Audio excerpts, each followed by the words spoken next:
명절을 잘 보내셨습니까? 이 명절 끝에 이렇게 또 은혜를 사모하며 주님 앞에 나온 모든 성도님들 위해 하나님의 은혜가 넘치는 귀한 시간 되기를 간절히 바랍니다. 인생이 뜻대로 안 된다는 말을 가끔씩 할 때 또 들을 때가 있지요. 이 말의 뜻은 내가 생각한 대로 또 계획한 대로 잘 안 풀린다는 뜻을 포함하고 있을 것입니다. 실제로 우리가 삶을 살 때 내 뜻대로, 내 생각대로 되는 일이 우리의 삶에 과연 몇 프로나 되겠습니까? 그만큼 우리 삶은 한치 앞을 볼 수 없는 안개와 같다고 말할 수 있을 것입니다. 또한 우리의 삶은 이보다 더 훨씬 고달플 때가 있지요. 엎친 데 덮친다는 말이 있듯이 그 일로 그냥 끝나는 것이 아니라 그 일에 더하여서 또 다른 어려운 일로 인해서 힘들 때가 있습니다. 그래서 많은 사람들이 낙심하기도 하고 또 절망하기도 하는 것이겠지요. 믿는 사람들은 어떨까요? 어떤 분의 이야기인데요. 불우한 어린 시절을 보냈고 또 성장해서도 힘겨운 시간들을 보냈던 분이 계십니다. 참 다행한 것은 주님을 만나서 믿음을 갖고 살고 있었지요. 하지만 이 어린 시절에 자신의 삶이 너무 힘들고 어려우니까 믿음 안에 있으면서도 막 이렇게 마음 가운데 평안이나 기쁨이 이렇게 넘치는 것이 아니라 오히려 이렇게 마음이 독해지는 자신을 볼 수 있었다고 합니다. 어려움과 고통 가운데 하나님을 바라보며 막 회복함이 있고 회복함 가운데 기쁨과 은혜가 넘쳐야 되는데 실상은 믿음이 있음에도 불구하고 더 두고 보자, 갈 때까지 가보자, 막 이런 마음이 들더라는 거예요. 저는 이 말을 들을 때 참 공감이 갔습니다. 사실 당연히 우리는 믿음 아래에서 어려움과 힘든 또 고통을 만날 때 하나님 앞에 나아가 부르짖으면서 회복되면서 회복함을 누리면서 한층 더 깊은 믿음 또 깊은 영성을 가져야 하지만 그렇지 않은 사람들이 더 많다는 것이지요. 믿는 사람으로 버티고 견디며 그래서 후에 이기는 승리하는 삶이 되어야 되지만 그렇지 못하는 때가 많이 있다는 것입니다. 여러분은 어떠십니까? 힘든 일을 만날 때 어려움에 신음하면서 여러분은 포기하는 마음으로 절망하는 삶을 선택하고 있지는 않으십니까? 독한 마음만 남아서 기쁨 없는 신앙생활 혹은 그러려니 하며 포기하는 신앙생활을 하고 있지는 않으십니까? 오늘 요셉의 삶을 통해 우리의 삶과 또 신앙을 돌아보며 포기하고 싶을 때, 절망하고 싶을 때 우리가 어떻게 살아야 하는지를, 그래서 주님이 주시는 어떤 복을 누려야 하는지를 생각하며 볼 수 있는 귀한 시간이 되기를 바랍니다. 애굽으로 팔려간 이 요셉은요, 우리가 잘 알듯이 이제 바로의 신하 친위대장 애굽 사람 보디발의 집에서 가정 총무가 되어서 집안일을 돌보게 되지요. 물론 다 아시는 대로 은혜를 누리면서 또 하나님이 부어주시는 그 축복 가운데 삶을 살았습니다. 요셉의 용무에 준수함에 보디발의 아내는 요셉을 유혹하지요. 요셉은 하나님 앞에서 이 일이 결코 합당치 않다면서 거절합니다. 그러나 보디발의 아내는 기회를 엿보다가 옷을 부여잡으면서 요셉을 붙잡았고 요셉은 옷을 버려두면서까지 도망하게 되지요. 하지만 그것을 올무로 보디발의 아내는 요셉에게 누명을 씌워서 보디발에게 고발합니다. 결국 요셉은 다시 감옥에 갇히는 신세가 되고 말지요. 그러나 마침 요셉의 갇힌 곳은 왕의 죄수를 가두는 곳이었고 그곳에서도 하나님의 은혜로 재반 사무를 맡아보게 된다는 사실을 오늘 본문은 말해주고 있습니다. 그리고 오늘 말씀은 그곳에서도 하나님이 요셉과 함께 하셨고 그로 형통하게 하셨다는 말씀을 주고 있습니다. 오늘 이 요셉의 삶을 통해서, 특히 요셉의 이 반복되는 고난을 통해서 그의 형통하심이 어디로부터인지, 우리가 어떻게 살아야 하는지를 함께 살펴보며 귀한 은혜를 나누는 시간이 되었으면 좋겠는데요. 첫 번째로 우리가 생각해 볼 것은, 요셉의 삶은 우리가 끝까지 낙심하지 말고 하나님이 함께 하심을 믿어야 한다는 것을 보여주고 있습니다.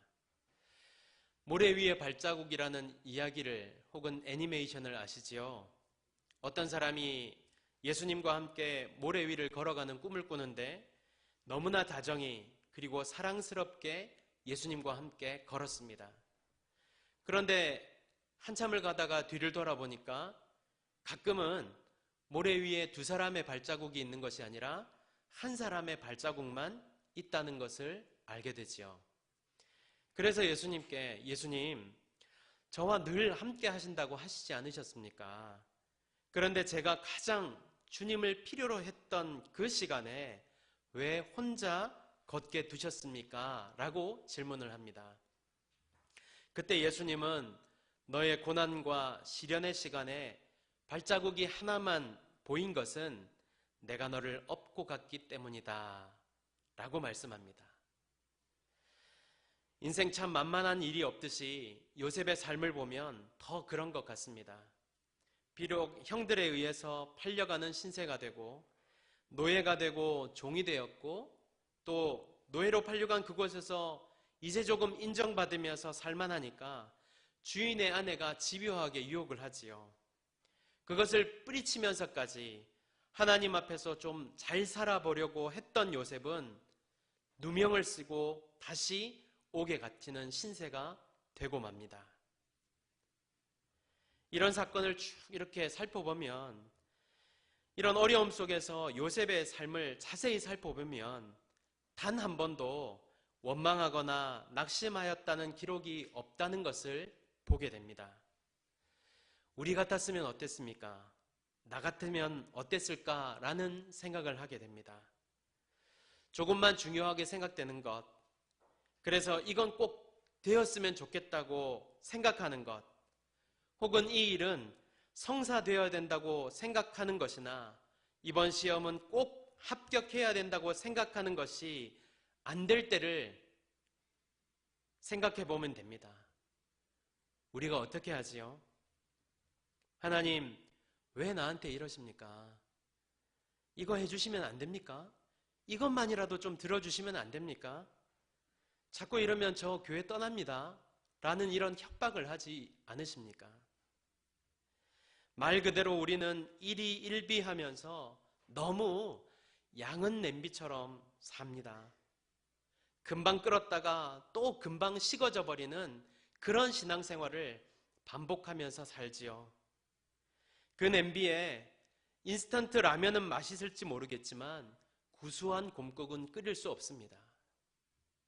라면이 더 맛있다고 하신다면 저는 더 할 말이 없습니다.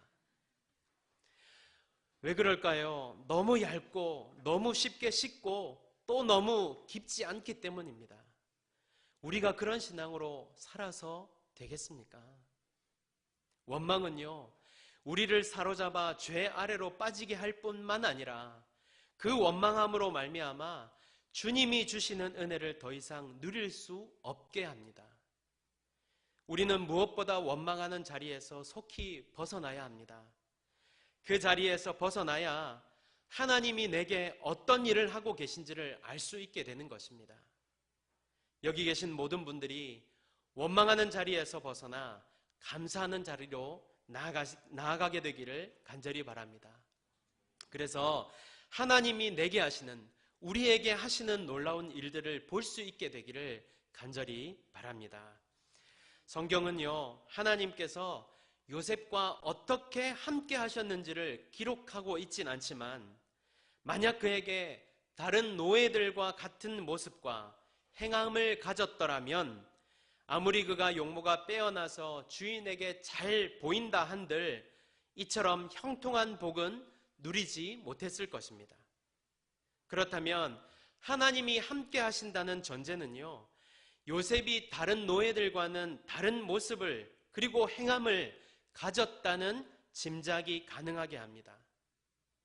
번듯한 집안에서 태어나서 다른 사람은 입지 못하는 채색 옷을 입고 대접받던 그 철없는 요셉은 비록 한순간의 노예로 팔렸지만 낙심하거나 절망하지 않고 또 포기하지 않고 하나님이 함께 하신다는 의식을 갖고 살았다는 것을 알 수 있는 것입니다. 한치 앞을 내다볼 수 없고 목숨이 경각에 달렸을 때에도 그는 여전히 낙심하지 않고 주님만을 의지하며 살았을 것이라는 짐작이 가능케 하는 것입니다. 그러므로 우리도 삶을 살아가며 하나님이 나와 함께 하신다는 사실을 믿으며 하나님 앞에서 행하는 자들이 되어야 합니다. 낙심하면 안 됩니다. 절망해서도 안 됩니다. 우리의 소망은 여전히 우리 주님이시라는 사실을 고백하며 믿음으로 나아갈 수 있어야 합니다. 우리가 한 번이라도 완벽한 적이 있었던가요? 한 번이라도 모든 조건과 나에게 허락되는 모든 조건과 환경에서 100%를 두고 행했던 적이 있던가요? 늘 부족했으며 연약했고 모자랐던 것이 바로 우리들입니다. 그런 우리를 늘 채웠던 것은 사람도 아니고 물질도 아니고 환경도 아니었습니다. 오직 주님이시지 않으셨습니까? 요셉의 삶을 보면서 우리도 역시 날마다 주님을 의식하며 살아야 합니다. 순간의 어려움에 낙심하며 원망하는 삶이 아니라 끝까지 주님만을 바라보며 주님 앞에 믿음을 드리며 부족한 우리의 믿음으로 애써 나아갈 때 주님 우리를 인도하시고 늘 그러시듯 우리의 삶을 좋은 길로 좋은 것으로 채워줄 줄 믿습니다. 어떠한 일로 인하여서 혹은 사람으로 인하여서 여러 가지 여건과 환경으로 인하여서 낙심하거나 좌절하거나 낭망하고 계신 분이 있습니까? 혹시 그럴 예정이신 분들도 오늘 이 말씀 요셉을 보면서 다시 한번 일어나 함께 하시는 하나님과 동행하시기를 간절히 바랍니다. 그 주님께서 여러분과 함께 있어서 사망의 음침한 골짜기를 다닐지라도 해를 두렵지 않게 하실 것이며 지팡이와 막대기로 안위하실 줄 믿습니다. 두 번째는요, 요셉의 삶에서 하나님 앞에서 행하는 자가 되어야 한다는 사실을 알 수 있습니다. 코람데오라는 말을 아시지요? 잘 아시겠지만 하나님 앞에서라는 뜻을 가진 단어입니다. 제가 예전에 다니던 학교에 큰 돌덩이에 코람데오라는 단어가 새겨져 있었습니다. 학생들이 그 글귀를 보면서 지나다니면서 코람데오를 코람데오라고 읽지 않고 그람데오라면서 읽으면서 다녔습니다. 무슨 뜻인지 아시겠습니까? 이게 무슨 말이냐면요, 그람데오? 라고 이렇게 질문하는 말입니다. 무슨 말이냐면 학생들이 학교에 대한 불만을 표시하는 것이었습니다. 학교도 그렇게 하지 않으면서 학생들에게는 그것을 자꾸만 무언가를 강요하는 것입니다. 그래서 그것을 비꼬아서 그람데오, 그람데오 라면서 다녔습니다. 물론 저는 그렇게 하지 않았습니다. 믿지 않으시겠지만 하나님 앞에서 행하는 것, 하나님 앞에서 사는 것은요, 말만 한다고 되는 것은 아니겠지요. 행함과 진실함, 정말 주님 앞에서의 의식이 없다면 공허한 말에 지나지 않을 것이며 그의 신앙도 헛것에 틀림이 없을 것입니다. 보디발의 아내는요, 요셉을 볼 때마다 같은 말을 반복했습니다. 오늘 본문을 보면 2번이나 동침하자고 합니다. 이 동침하자라는 말은요, 성경에서 결혼한 부부들 사이에서 한 번도 사용되지 않은 단어라고 합니다. 그러니까 정상적인 부부 사이에는 통용되지 않는 나쁜 의미를 지닌 단어인 것입니다. 오늘 요셉은 끈질기게 유혹하는 이 보디발의 아내의 유혹을 뿌리치지요. 아니 뿌리칠 뿐만 아니라 같은 자리에 있지 않으려고 했습니다. 여러분, 이것이 바로 하나님 앞에서 행하는 것입니다. 죄의 자리에서 어떻게 하지 라고 고민하는 것이 아니라 그 자리에 있으려 하지도 않는 것이 바로 하나님 앞에서 행하는 것입니다. 9절에 보면 이 집에는 나보다 큰 이가 없으며 주인이 아무것도 내게 금하지 아니하였어도 금한 것은 당신뿐이니 당신은 그의 아내임이라 라고 말씀합니다. 자신의 현재 위치, 이 집에는 나보다 큰 이가 없다는 말에서 그의 교만함이 아니라 그래서 더 신중하고 조심해야 한다는 것을 요셉이 분명히 알고 있었다는 것을 보여주고 있는 것입니다. 또 자신의 주인이 누구인지도 분명히 알았습니다. 높은 지위에 있기 때문에 마음대로 이렇게 할 수 있는 것이 아니라 모든 것이 주인으로부터, 보디발로부터 나온다는 것을 알고 있었기 때문에 요셉은 더욱더 조심하면서 살았습니다. 그런 요셉이 이 뒤의 일, 보디발의 아내의 유혹을 뿌리치면서 일어날 일들을 생각하지 않았을까요? 주인의 아내의 유혹을 뿌리치고 나면 주인이 나에게 정말 잘했다, 유혹을 잘 이겼다 하면서 큰 상을 줄 것이라는 생각을 했을까요? 아니지요. 이 일이 자신을 난처하게 하고 또 어쩌면 목숨을 걸어야 할 일이라는 것을 요셉도 분명히 알았을 것입니다. 요셉은 이런 위험한 상황에서 자신의 욕망이나 욕심을 따라 혹은 권력이나 아니면 은근한 죄의 유혹에서도 무엇이 죄인지, 그 죄를 왜 짓지 말아야 하는지를 분명히 알고 행하였습니다. 어쩌면 이 유혹을 넘어서 자신이 처할 심각한 누명을 생각하지 못했을 수도 있지만 적어도 이 거절을 통하여서 자신에게 돌아올 불이익에 대해서는 분명히 알았을 것입니다. 그럼에도 요셉은 모든 것을 뒤로 하고 하나님 앞에서 죄를 범할 수 없다는 마음으로 행함으로 주님 앞에서 나아가는 것입니다. 비록 오늘 나에게 손해가 되고 내가 이것을 선택하면 분명히 어려움에 처할 것으로 생각될지라도 하나님 앞에서 선택하고 행함으로 나아갈 때 우리는 어려움과 고난을 맛볼 수 있을지 모르겠지만 결코 좌절과 절망하는 삶은 살지 않을 것입니다. 다시 말하면 우리가 오늘 하나님 앞에서 바른 것을 선택할 때 비록 다른 사람들이 보기에는 한심하고 답답한 일이 될지는 모르겠지만 하나님 앞에서는 형통한 길로 가는 첫걸음이 된다는 사실을 잊지 마시길 바랍니다. 그렇다면 우리가 무엇을 선택해야 될지, 어떤 길로 나아갈지 분명하게 보이지 않겠습니까?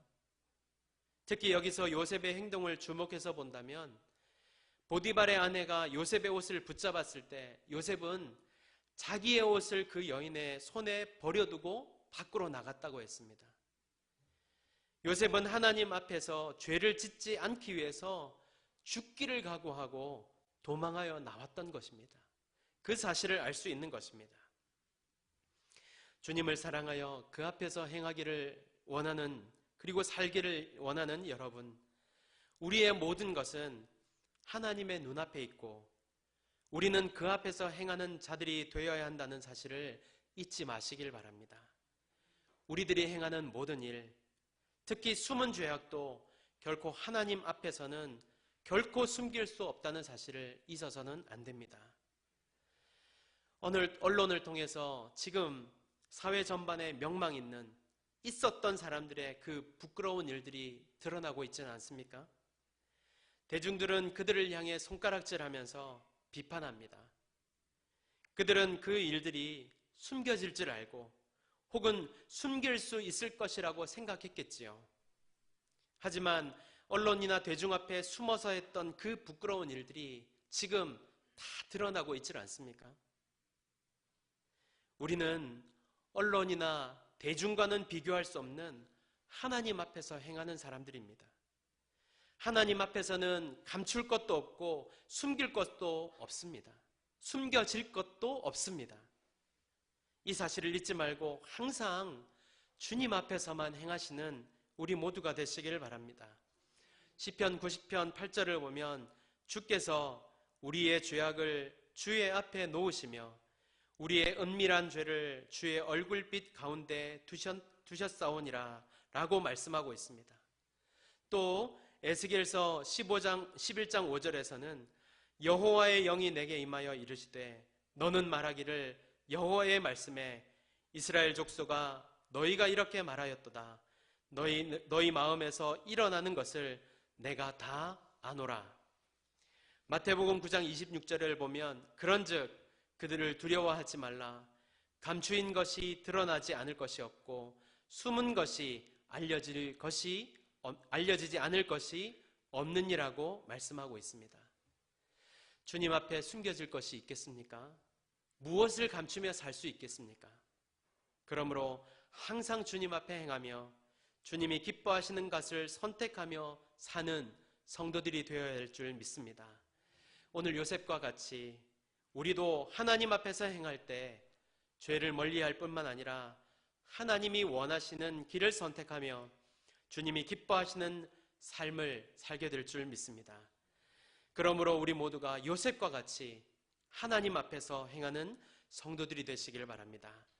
오늘 요셉을 통해 우리의 신분이나 상황이 어떤지는 상관없이 우리가 주님과 동행하는지 주님 앞에서 행하는지가 중요하다는 사실을 알게 됩니다.